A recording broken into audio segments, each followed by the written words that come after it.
ಶಂಭೋ ಮಹಾದೇವ. ಏನಪ್ಪ, ಏನು ಲಕ್ಷ್ಮಣ ದೇವ, ಇದೇನು ಗಾಬರಿಯಿಂದ ಹೋಗ್ತಾ ಇದೆಯಲ್ಲ, ಏನು ವಿಷಯ?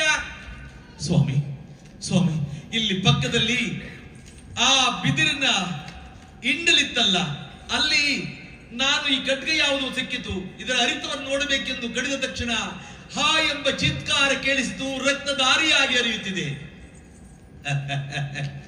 ಒಳ್ಳೆ ಕೆಲಸ ಮಾಡಿದೆಯಪ್ಪ. ನೋಡು, ವಿಧಿ ಯಾವಾಗಲೂ ದುಷ್ಟರಿಗೆ ವಿರುದ್ಧವಾಗಿರ್ತದೆ ಅನ್ನಲಿಕ್ಕೆ ಇದು ನಿಜವಾಯಿತು. ನಾವಿಲ್ಲೆಲ್ಲ ಆಶ್ರಮವಾಸಿಗಳು. ಲಕ್ಷ್ಮಣ ದೇವ, ಈತನೇನು ಸಾಮಾನ್ಯದವನೆಂದು ಭಾವಿಸಬೇಡ. ಶೂರ್ಪನಖಿಯ ಮಗ ಈತ. ಇಲ್ಲಿ ಸೂರ್ಯದೇವರನ್ನು ಕುರಿತು ತಪಸ್ಸನ್ನು ಮಾಡುತ್ತಿದ್ದ. ಏತಕ್ಕೆ ಗೊತ್ತೋ? ತನ್ನ ಮಾವನಾದ ರಾವಣನನ್ನು ಕೊಲ್ಲಲಿಕ್ಕೆ. ಎಂದು ಅವನ ತಪಸ್ಸು ಪೂರ್ಣವಾಗಿ ಫಲ ಸಿಗುವಂತ ದಿನ ಅವನ ಮೃತ್ಯುವಾಗಿದೆ. ಚಿಂತೆಯನ್ನು ಮಾಡಬೇಡ, ನಾವು ಹೇಳುತ್ತೇವೆ ನಿಮ್ಮಣ್ಣನಾದ ರಾಮದೇವರ ಬಳಿಗೆ ಬಾರಪ್ಪ, ಹೋಗೋಣ. ಆಗಬಹುದು.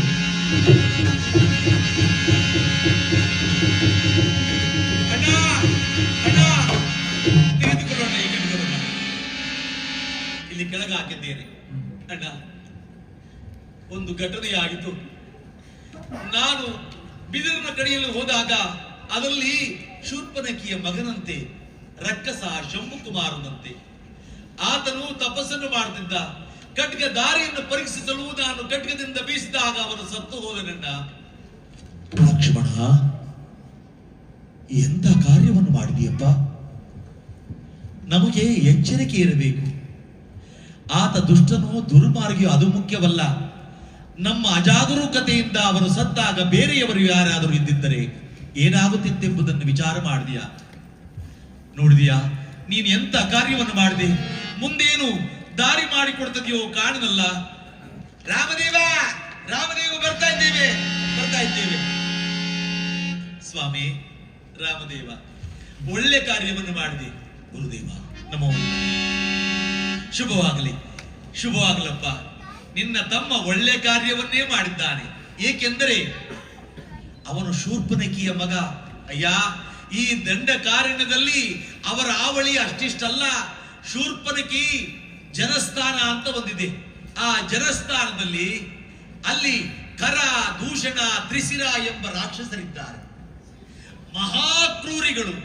ಅಯ್ಯ, ಅವರು ಕಾಡಿನಲ್ಲಿ ತಪಸ್ಸನ್ನು ಮಾಡಲಿಕ್ಕೆ ಬಿಡುವುದಿಲ್ಲ, ಯಜ್ಞ ಯಾಗಾದಿಗಳನ್ನು ಮಾಡಲಿಕ್ಕೆ ಬಿಡುವುದಿಲ್ಲ. ನಾವು ಕದ್ದು ಮುಚ್ಚಿ ಎಲ್ಲೆಲ್ಲೋ ಬದುಕುತ್ತಿದ್ದೇವೆ.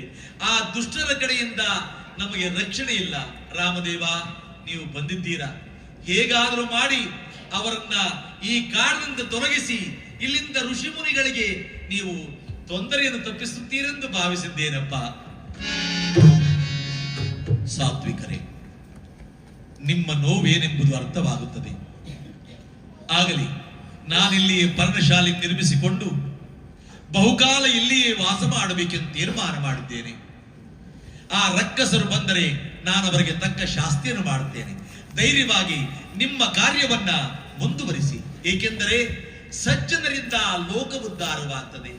ನೀವು ಮಾಡುವಂತ ಯಜ್ಞ ಯಾಗಾದಿಗಳು ದೇವತೆಗಳಿಗೆ ತೃಪ್ತಿಯಾಗುತ್ತದೆ. ಅಲ್ಲಿಂದ ಮಳೆ ಬೆಳೆ ಸಮೃದ್ಧವಾಗಿ ಇಳೆಯೆಲ್ಲ ಸುಖದಿಂದಿರುತ್ತದೆ. ನೀವಿನ್ನು ನಿಮ್ಮ ಕಾರ್ಯಕ್ಕೆ ತೆರಳಿ. ಆಗಬಹುದು ಸ್ವಾಮಿ.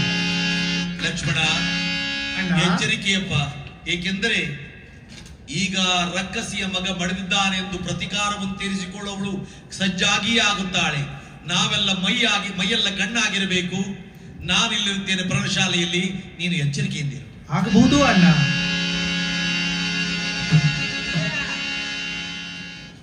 ಓಡಿ ಬಾರೋ, ಓಡಿ ಬಾರ. ಅಂತೂ ನಮ್ಮ ರಾಜಕುಮಾರಿ ಶೂರ್ಪನಖಾ ದೇವಿ ಬರ್ತಿದ್ದಾಳೆ. ಆಕೆಗೆಲ್ಲ ವಿಷಯವನ್ನು ತಿಳಿಸ್ಬಿಟ್ಟು ಆಹಾರವನ್ನು ತೆಗೆದುಕೊಂಡು ಅವರ ಗೆಳತಿಯರನ್ನು ಕರ್ಕೊಂಡು ಹೋಗೋಣ ಅಲ್ಲಿಗೆ. ಆಗ್ಲಿ ಶೂರ್ಪನಖಾ ದೇವಿ,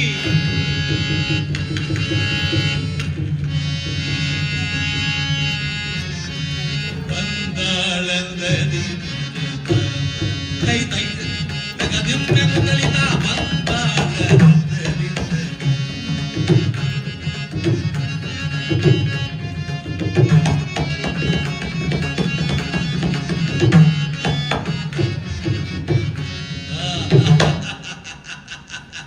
ಗೆಳತಿಯರೇ, ಆಹಾ, ಮಹಾರಾಣಿ ನಮೋ ನಮೋ ನಮೋ ನಮೋ. ಅಂತೂ ಈ ಕಾಡಿಗೆ ನಾನು ಕಾಲಿಟ್ಟೆ ಎಂದರೆ ನನ್ನ ಸೌಂದರ್ಯದಿಂದ ಕಾಡೇ ಬೆಳಗುತ್ತದೆ ಅಲ್ಲವೇ? ಹೌದು ಹೌದು. ಬಾಡಿ ಹೋಗುತ್ತದೆ. ಜಗತ್ತಿನ ಸೌಂದರ್ಯವೆಲ್ಲ ನನ್ನ ಬಳಿಯೇ ಇದೆ. ಆದರೆ ನನ್ನ ಮಗ ಶಂಭುಕುಮಾರ ತಪಸ್ಸಿನಿಂದ ಎಚ್ಚರವಾದ ತಕ್ಷಣ ಅವನಿಗೆ ಬೇಕಾದ ಭೋಜನವನ್ನು ತೆಗೆದುಕೊಂಡು ಹೋಗಬೇಕಾಗಿದೆ. ನೀವೆಲ್ಲ ಎಲ್ಲ ವಸ್ತುಗಳನ್ನು ಸಿದ್ಧ ಮಾಡಿ ಇಟ್ಟುಕೊಂಡಿದ್ದೀರೋ? ಹೌದು ಹೌದು ಮಹಾರಾಣಿ. ಆದ್ರೆ ನಿಮ್ಮ ಮಗನಾಗಿರುವಂತ ಶಂಭು ಕುಮಾರನಿಗೆ ಈ ದಿನ ಶಿವನಿಂದ ಯಾವುದೋ ಆಯುಧವು ದೊರಕುತ್ತೆ ಎಂಬುದಾಗಿ ಹೇಳಿದರು. ಅದಕ್ಕೋಸ್ಕರವಾಗಿ ನಿಮ್ಮ ಮೇಲಿನ ಆಸೆಗೋಸ್ಕರವಾಗಿ ನಾವೆಲ್ಲ ಇಲ್ಲೇ ಕಾಯುತ್ತಾ ಇದ್ದೇವೆ. ಹೌದೌದು ಹೌದು, ನಾನು ವಿಷಯವನ್ನು ಕೇಳಿದ್ದೆ. ನಿಮಗೆ ಗೊತ್ತಲ್ಲವೇ ಮಹಾರಾಣಿ? ಗೊತ್ತು ಗೊತ್ತು ಗೊತ್ತು. ಅದೆಲ್ಲವೂ ಸಿದ್ಧವಾಗಿದೆ. ಎಲ್ಲಿ ನಮ್ಮ ಸೇವಕರು ಬರಲಿಲ್ವ? ಅಲ್ಲಿ ಅಲ್ಲಿ ಅಲ್ಲಿ ಬರ್ತಾ ಇದ್ದಾರೆ. ರಾಜಕುಮಾರಿ, ಬರ್ತಾ ಇದ್ದೇವೆ.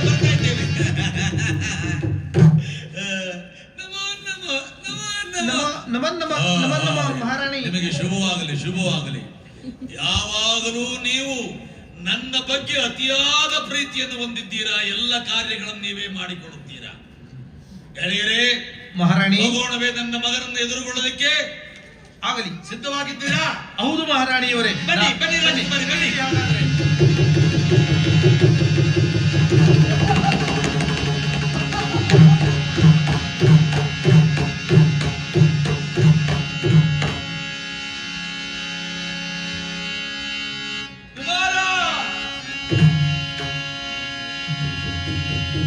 ತರಳದ ಬಗೈಯುಗಿರಲು ನೀಡುವೆನು ಹಾರವೆಂಬುದ ನಡೆದಂದಳು ಮೂರ್ತೆ ತನೆಯನೆಡೆಗೆ.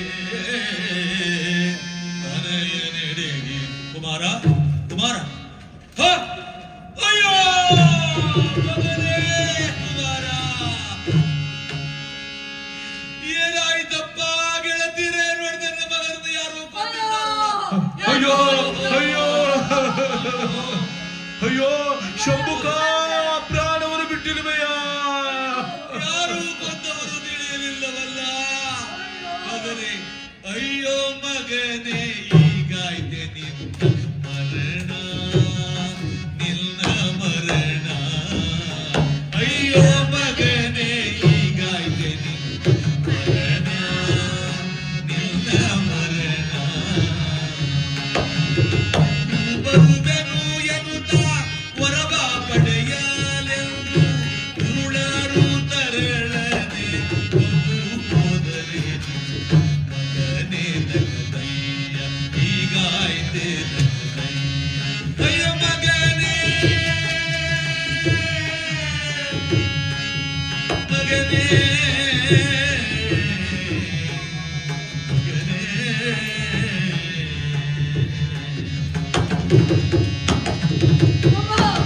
ಕುಮಾರ, ಆಸರೆಯಾಗಿದ್ದವನು ನೀನು ಕಂದ.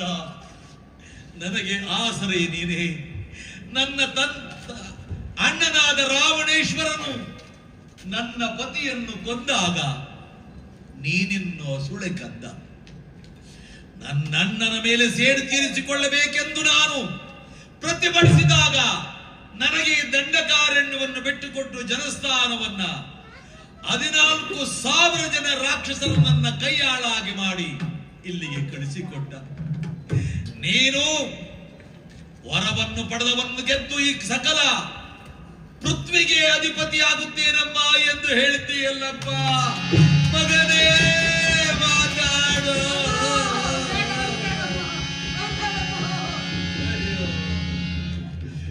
ಏನಾಯಿತು? ಯಾರು ಗೆದ್ದವರು? ಗೆಳತಿಯರೇ, ಇದು ಸುಲಭವಾದ ಕಾರ್ಯವಲ್ಲ. ಏಕೆಂದರೆ ಯಾರಿದ್ದರು ಸುತ್ತಮುತ್ತ ಎಂದು ಯಾರು ನೋಡಲಿಲ್ಲವೇ? ರಾಜಕುಮಾರಿ, ನಾವು ಬರಬೇಕಾದ್ರೆ ಇಲ್ಲಿ ಯಾರು ಇಲ್ಲ. ಆದ್ರೆ ಇಲ್ಲಿ ಒಂದು ವಿಷಯ ನಡೆಯಿತು.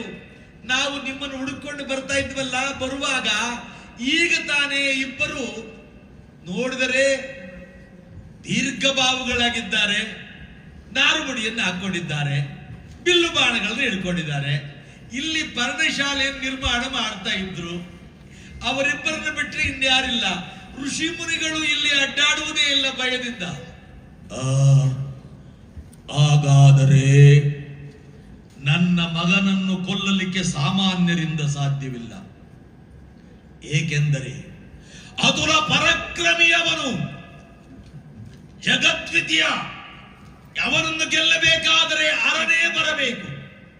ಹೀಗಿರುವಾಗ ಸಾಮಾನ್ಯರು, ಅದರಲ್ಲೂ ಈ ಬಡ ಋಷಿಮುನಿಗಳು ಅವನನ್ನು ಕೊಲ್ಲಲು ಸಾಧ್ಯವಿಲ್ಲ. ಹೋಗಿ ಹುಡುಕಿ ನೋಡಿಕೊಂಡು ಬನ್ನಿ, ಯಾರು ಕೊಂದರು ಎಂಬ ವಿಚಾರವನ್ನ ತಿಳಿದುಕೊಂಡು ಬೇಗದಿಂದ ಬರಬೇಕು. ನನ್ನ ಮಗನ ಸಂಸ್ಕಾರ ಮಾಡ್ತಿರ್ತೇನೆ. ಬನ್ನಿ, ಸಂಸ್ಕಾರವನ್ನು ಮಾಡೋಣ ಬನ್ನಿ.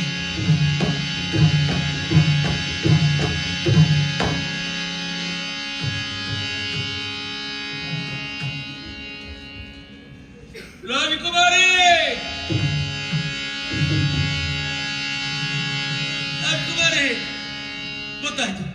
ಗೊತ್ತಾಯ್ತು ನಮಗೆ. ಋಷಿ ಮುನಿಗಳನ್ನ ಬೆದರಿಸಿ ಕೇಳಿದೆವು. ಅವರು ಹೇಳಿದರು, ಇಲ್ಲಿ ಯಾರೋ ಒಬ್ಬ ಬಿದಿರನ್ನು ಕಡಿಲಿಕ್ಕೆ ಬಂದಿದ್ದಂತೆ, ಆತ ನಿಮ್ಮ ಕುಮಾರನನ್ನು ಕೊಂದನಂತೆ. ನನಗೂ ಅನಿಸುತ್ತಿದೆ, ಅಲ್ಲಿ ಆಶ್ರಮವನ್ನು ಕಟ್ಟಿಕೊಂಡಿದ್ದಾರಲ್ಲ, ಅವರಿಬ್ಬರಲ್ಲಿ ಯಾರೋ ನಿಮ್ಮ ಮಗನನ್ನು ಕೊಂದಿದ್ದಾರೆ. ಹೌದೇ? ನೋಡ್ತೇನೆ, ಅಲ್ಲಿಗೆ ಹೋಗಿ ನೋಡೋಣ. ನಡೀರಿ, ಬನ್ನಿ, ಎಲ್ಲರೂ ಬನ್ನಿ.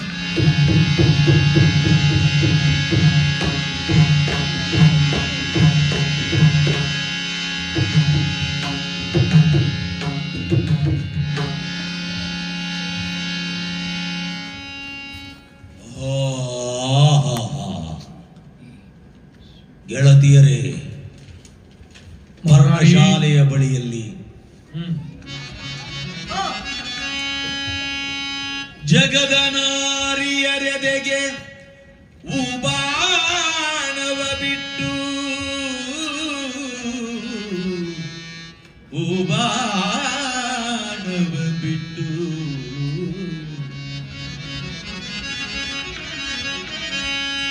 ಜಗದ ನಾರಿಯರೆದೆಗೆ ಉಬಾಣವ ಬಿಟ್ಟು ಬಸವಳಿದು ನಿಂತಿಗ ಮನ್ಮಥನು ಕಾಣೆ ಕಾಣೆ ಕಾಣೆ ಎಂತ ರೂಪವ ಕಾತರವನದು, ಎಂತ ರೂಪವ ಕಾತರವನದು, ರೂಪವ ಅಂತರಂಗವ ಪ್ರತಿಗೊಳಿಸುವುದೀಗ, ಅಂತರಂಗವ ಪ್ರತಿಗೊಳಿಸುವುದೀಗ, ಅಂತರಂಗವ ಪ್ರತಿಗೊಳಿಪರೀಗ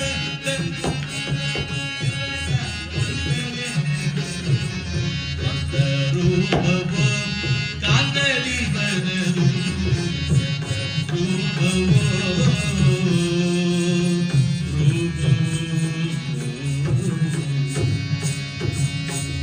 ಗೆಳತಿಯರೇ, ಮಹಾರಾಣಿ, ಇವನು ಸಾಮಾನ್ಯದವನಲ್ಲ. ಪರ್ಣಶಾಲೆಯ ಹೊರಗಿದ್ದಾನೆ. ಏನು ರೂಪು!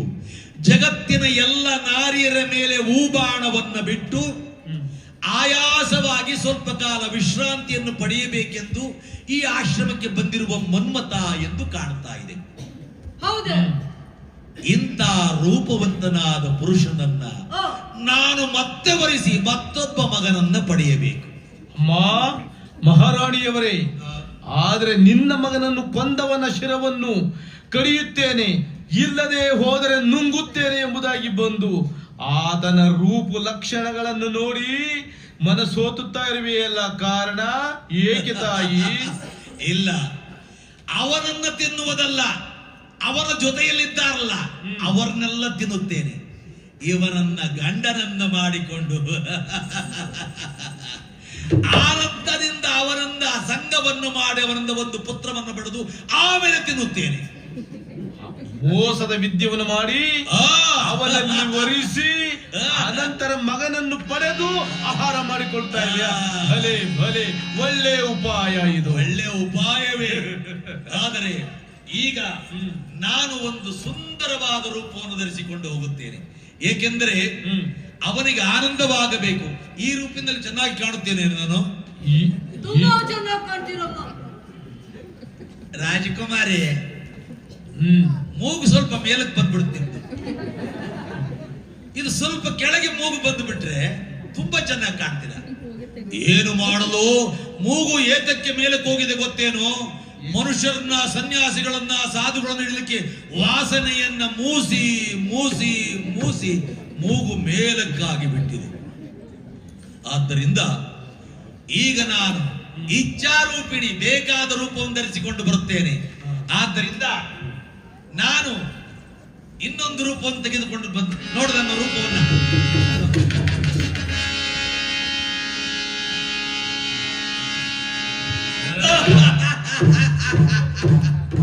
ಹೇಗಿದ್ದೀನೋ ಅಮ್ಮ? ಚೆನ್ನಾಗಿಲ್ಲ ಇದು. ರಾಜಕುಮಾರಿ, ಆ, ಇದು ತುಂಬಾ ಸ್ಥಳಗಳು ಕಾಣುತ್ತಾ ಇದೆ. ಸ್ವಲ್ಪ ಮುಚ್ಚುಮರೆ ಇರಬೇಕು. ನನಗೆ ಏನು ಅನಿಸುತ್ತದೆ ಅಂದ್ರೆ, ಈ ಆಶ್ರಮವಾಸಿಗಳ ಅಭಿರುಚಿಯೇ ಬೇರೆ ಇರ್ತದೆ. ಇದೆಲ್ಲ ನಗರವಾಸಿಗಳಿಗೆ ಚಂದ ಕಾಣ್ತದೆ.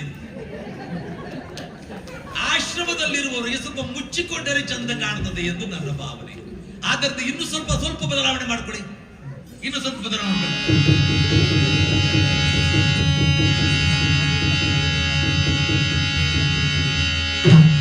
ಸುಂದರಿಯಲ್ಲವೇ ಜಗದೊಳಗೆ, ಸುಂದರಿಯಲ್ಲವೇ ಜಗದೊಳಗೆ, ಜಗದೊಳಗೆ ಜಗದೊಳಗೆ ಜಗದೊಳಗೆ ಜಗದೊಳಗೆ ಸುಂದರಿಯಲ್ಲವೇ ಜಗದೊಳಗೆ. ಚಿಕ್ಕ ವಯಸ್ಸಿಗೆ ತಕ್ಕ ರೂಪವು ನನ್ನದು, ಚಿಕ್ಕ ವಯಸ್ಸಿಗೆ ತಕ್ಕ ರೂಪವು ನನ್ನದು, ಅಕ್ಕರೆ ಇಲ್ಲದಲ್ಲಿ ಹರಿಸುವೆನವನ, ಸುಂದರಿಯಲ್ಲವೇ ಜಗದೊಳಗೆ ಜಗದೊಳಗೆ ಜಗದೊಳಗೆ. ಹೇಗೆ ಹೇಗೆ ಕಾಣ್ತಾ ಇದ್ದೇನೆ ನಾನು? ಅಮ್ಮ ರಾಜಕುಮಾರಿ, ಚಂದ ಕಾಣ್ತಾ ಇದ್ದೀರಾ. ಅದ್ರ ಧ್ವನಿ ಬದಲಾಯಿಸ್ಕೊಳ್ಬೇಕು ನೀವು. ಇಷ್ಟು ಮಾತ್ರ ಧ್ವನಿಯಲ್ಲಿ ಮಾತಾಡಿದ್ರೆ ಅವ್ರಿಗೆ ಗೊತ್ತಾಗೋದಿಲ್ವೇ? ಧ್ವನಿಯನ್ನು ಬದಲಿಸಬೇಕು. ಈ ತರ ಮಾತಾಡ, ಈ ತರ ಮಾತಾಡ. ಈಗ ಚೆನ್ನಾಗಿದ್ದೀನಾ? ಚೆನ್ನಾಗಿದ್ದಾಗ ಆ? ಲೇ, ಚೆನ್ನಾಗಿರೋದಲ್ಲ ಕಣ. ಈಕೆ ಒಪ್ಕೊಂಡಿದ್ರೆ ನಾನೇ ಮದುವೆ ಆಗ್ಬಿಡ್ತಿದ್ದೆ. ಏಯ್, ಏನ ನಿಮ್ಮ ವಿಷಯ ಅಲ್ಲ, ಬೇರೆ ವಿಷಯನ ಮಾತಾಡ್ತಾ ಇದ್ವಿ. ರಾಜಕುಮಾರಿ, ಏನಾ? ನೀವೇನು ಯೋಚನೆ ಮಾಡಬೇಡಿ. ಆ, ನಾವಿಲ್ಲಿ ಪಕ್ಕದಲ್ಲಿ ಆಶ್ರಮದಲ್ಲಿ ಇರ್ತೇವೆ. ಆ, ಆಮೇಲೆ ಯಾತ ಕೇಳ್ತಾ ಇದ್ದೀನಿ ಮಾತನ್ನ ಅಂದ್ರೆ, ಯಾಕೆ? ನೀವು ತಿಂದು ಬಿಟ್ಟಿದ್ದ ಮಾಂಸ ಉಳಿದ್ರೆ ಆ, ನಮಗೆ ಹೇಳಿ ನಾವು ಬಂದು ತಿಂದ್ಕೊಳ್ತೀವಿ. ಆಗಬಹುದು. ಆ? ಹೋಗು. ಹೋಗ್. ಹೋಗಿ, ಇಲ್ಲಿ ಬಂದೇಳಿ, ಹೋಗಿ. ಹೋಗಿ ಅಮ್ಮ. ರಾಜಕುಮಾರಿ, ಆ? ಇನ್ನೊಬ್ಬಿದ್ದೆಲ್ಲ ನಾವು ಮಾಡ್ಕೊತಾ ಇದ್ವಿ. ಏಯ್, ಹೇಳಿದಂತೆ ಕೇಳಿಕೊಂಡು ಹೋಗಂತಾಗಿದೆ.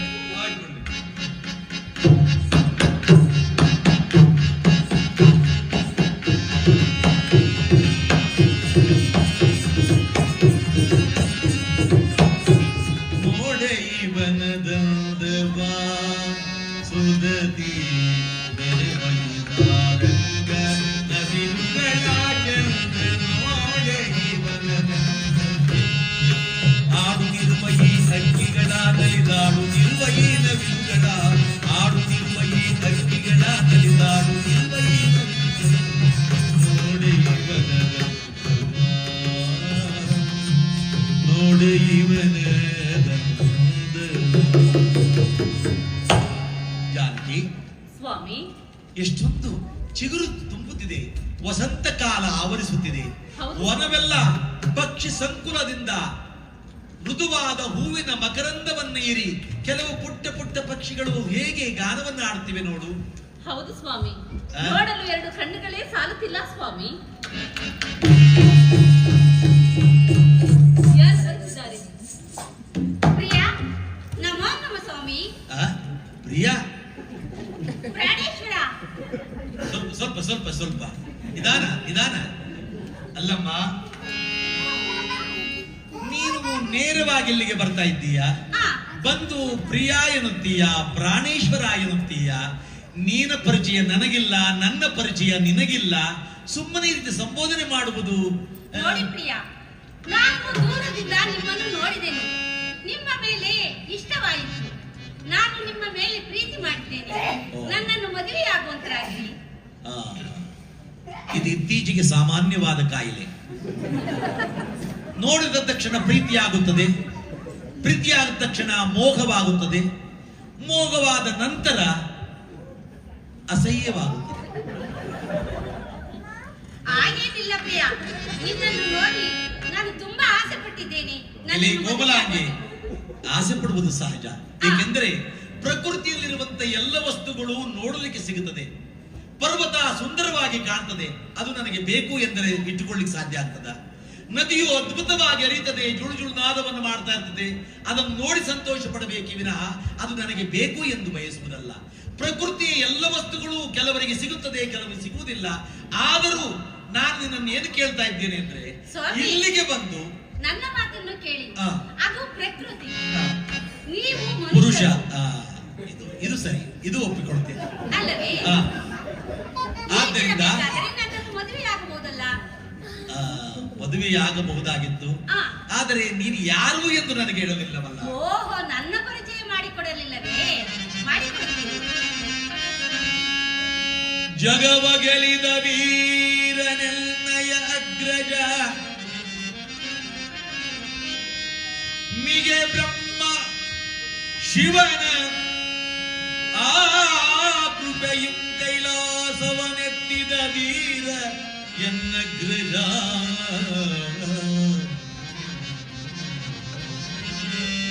ಮೆರವ ಲಂಕಾಪುರಾಧೀಶ